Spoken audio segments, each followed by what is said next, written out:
കരിമീനുണ്ടോ ഇല്ലെന്ന് അറിയുന്നത് അതിൻ്റെ വെള്ളം മണ്ണ് തടവൂതി വെച്ചേക്കും.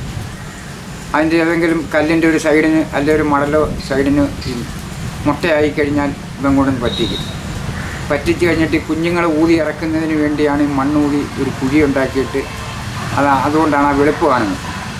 ആ കുഴിയിലോട്ടാണ് ഈ കുഞ്ഞുങ്ങളെ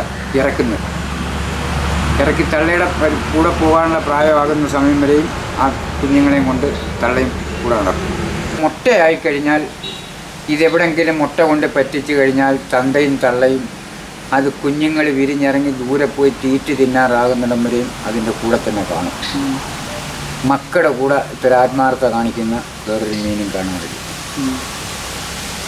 ഏതാണ് ഒരു വലിയ വള്ളത്തിയുടെ അത്രയൊക്കെ ആയിക്കഴിഞ്ഞതിന് ശേഷം വിട്ടും പോകാൻ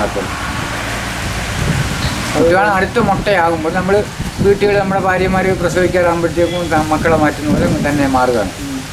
അതുപോലെ ഇത് നമ്മളിപ്പോൾ കുഞ്ഞുങ്ങളെ കണ്ട് വലയൊക്കെ എടുത്ത് ഇണക്കി കൊണ്ടുവരുമ്പോഴത്തേക്ക് ചെകളെ അങ്ങോട്ട് തുറന്നിങ്ങനെ കൊടുക്കും, പൊക്കി ഇങ്ങനെ പിടിക്കും.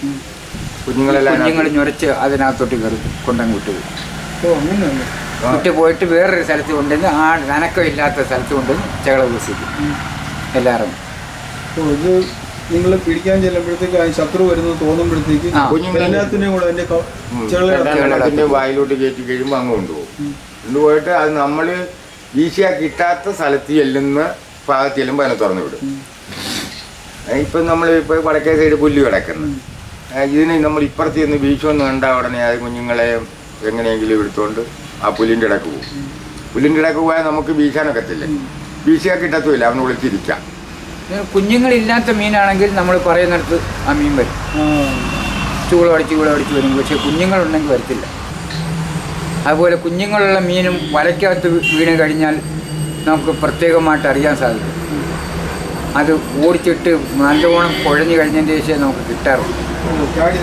ചാടി രക്ഷപ്പെടാനായിട്ട് ശ്രമിക്കുക.